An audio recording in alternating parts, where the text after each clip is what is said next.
sun's amber glow spilled across the marble halls of Isvalir's royal citadel, its warmth a sharp contrast to the chill permeating the council chamber. Princess Ilaris sat rigid in her father's chair, her fingers grazing its intricately carved armrests. Though Kalith had long borne the crown of heir, her brother's absence left her burdened with the weight of leadership. Acting as the kingdom's steward had been a challenge she hadn't anticipated, especially with so many eyes scrutinizing her every move. "Your Highness," began Lord Ithran, his gravelly voice breaking the tense silence. "the northern factions grow more restless by the day. They demand an audience." Ilaris looked up, her expression unreadable. "Their grievances are well known to us," she replied evenly. "They've had audience after audience. What more can we offer than what has already been given?" Another advisor, Lady Marin, leaned forward, her gold-ringed fingers tapping the table. "The Northern Elves are struggling, Your Highness. Their trade with the dwarves has nearly collapsed, and their dependence on our grain stores deepens with every passing season.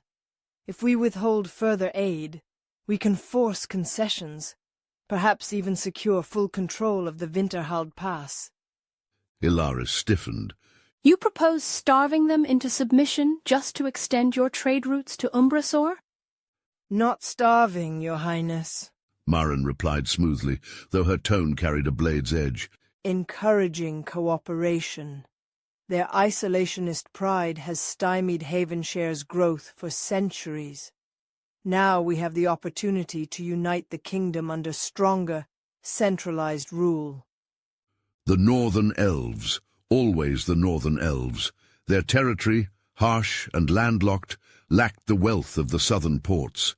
For generations, they had relied on dwarven and strigoi trade to sustain themselves, but with those roots faltering, desperation had crept in. Ilaris knew their plight well, yet she also understood the simmering resentment among her own people. Southern Havenshire's prosperity was not infinite. Her advisers had made that abundantly clear. Lord Ithran cleared his throat. "Lady Marin raises a point, Your Highness. The northern clans have long refused our efforts to build shared infrastructure or establish permanent southern garrisons along the pass.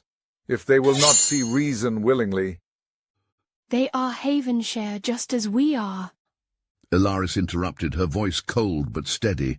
"We cannot treat them as outsiders. To do so would only deepen the rift." "And yet," Ithran countered, "appeasement breeds weakness. The North survives only because we allow it. Should they continue to drain our resources while offering nothing in return, the kingdom itself will suffer." The room fell into an uneasy silence. Ilaris's gaze shifted to the great window overlooking the Eldamar Sea. The water glimmered with sunlight, but the horizon seemed endless and uncertain.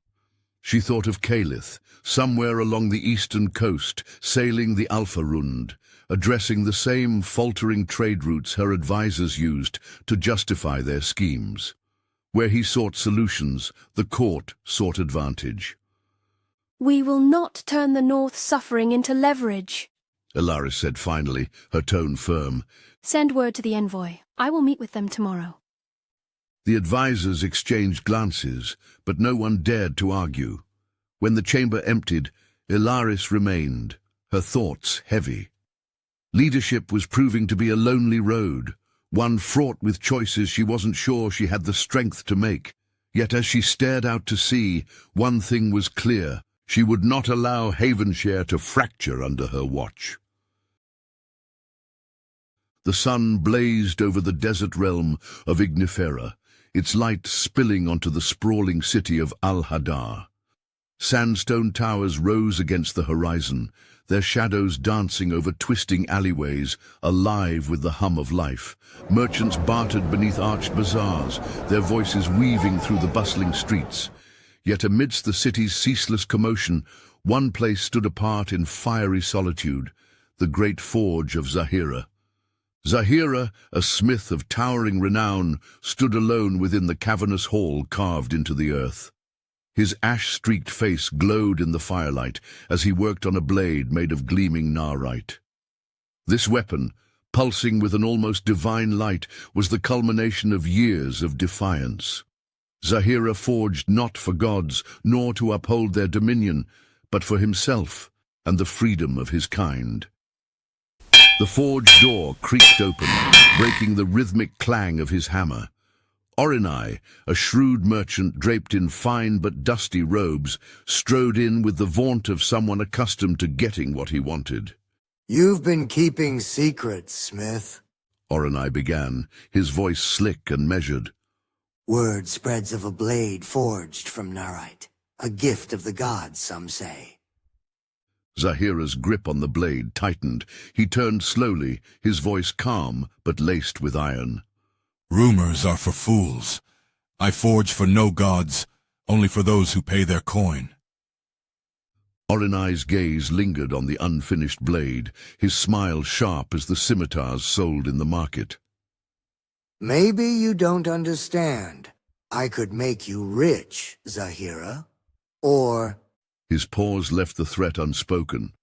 "No, it is you who doesn't understand," Zahira said, his amber eyes locking with Orenai's. "This forge is not for sale, nor am I." Orenai chuckled, raising his hands in mock surrender. "A pity, but the desert has eyes, my friend, and it does not forgive pride." He departed with a smirk, leaving Zahira alone with the heavy silence of the forge. As the fires burned into the night, Zahira leaned over his anvil, sweat dripping from the glowing runes etched across his brow as he forged tirelessly. Yet something felt off. The flames, usually obedient to his hammer's rhythm, began to spark and flare unexpectedly. They twisted and writhed as though alive, their heat more volatile than usual. For a moment, the fire cast a shadow on the wall, a fleeting shape resembling a figure wreathed in flame. Zahira stepped back, his heart pounding. The flames settled, their wild dance subsiding into a simmering glow, but the sharp, restless feeling still lingered in the air. Was this a sign from Nuri, the god of flame? Or perhaps a cruel reminder of the ancient bond the Jinn had once borne with fire? A bond that now seemed fractured, twisted by the doubts and defiance that had taken root in so many of their hearts. Zahira clenched his fists, rejecting the notion. He would not be a pawn in the gods' games, no matter what portents they sent. Stepping onto the balcony of his modest home above the forge, Zahira gazed out at the city bathed in moonlight. The horizon, where desert met sky, seemed to shimmer with a strange, unnerving intensity. Change was coming. He could feel it in the very air, heavy and charged. His gaze dropped to the half-finished blade resting on the anvil below, its surface catching the faint glint of moonlight. A bitter thought flickered in his mind, unspoken but undeniable. If the gods wished to control us, they would find only resistance. For Zahira, the fire in his forge burned with more than heat, it burned with rebellion. The western cliffs of Oreafia rose like jagged shards of glass, cutting sharply into the open sky. Settlements clung to their edges, pale stonework shimmering as though grown from the rock itself. Bridges of woven silver thread swayed in the constant breeze, linking the cliffs to Zephyrost, a domain of twisting spires that seemed to rise endlessly into the vast expanse. The kingdom shimmered with a strange vitality, as if the air goddess herself had woven it into existence, one breath at a time. Above the city, the Spire of Winds crowned the cliffs like a sentinel, standing as a sanctuary of thought and observation. Within its domed observatory, Ira stood before a glowing chart etched onto the curved wall. Her fingers traced the faint lines representing air currents and pressure systems, the data stretching back generations. Around her, aerists murmured softly, their voices a hum of debate as they puzzled over the growing anomalies. "The southern fronts are shifting," Elenian stated, his tone lacking any form of concern. "The signs point to a collapse in the natural currents that keep the lower regions stable. If this continues, The settlements near the rift lines could be at risk. Era nodded, her silver-grey hair catching the faint glow of the etched chart behind her. And yet, no one seems willing to leave their parchment to investigate, she said, her voice carrying an edge of frustration. The old Sylphan gave her a sharp, disapproving look. You speak out of turn, Era. The role of this tower is to observe and analyze, not to interfere. If the air itself is changing, it is for us to understand why before we act rashly. Before Era could reply, the chamber door swung open. Silas stepped in, his boots dusted with the fine white sand of the cliffs.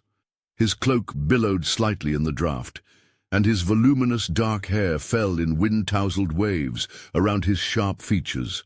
A defender of the gale was a rare sight in the spire, their purpose more grounded in action than the lofty ideals of the observers. Another tremor. Silas announced without preamble, his tone clipped. To the north, strong enough to send debris into the lower valleys. The bridges to the outer settlements are at risk of collapse. The gathering glanced at one another uneasily. We've logged the tremors, young ranger, but... Logging them won't stop the cliffs from falling. Silas interrupted. He looked at Era, bypassing the elders entirely. I've felt the patterns myself. Something is causing the wind to change, and sitting up here won't tell us what it is. Era met his gaze, her frustration mirrored in his urgency. She turned to the others. He's right. For months, we've tracked the shifting currents, and they all lead to the same truth. If we don't act now, the lower settlements will fall. This isn't a question of theory. It's a question of survival. We must act quickly. Elenian bristled. You overstep, Ira. The council decides. The council will debate while the winds shift 100 times over.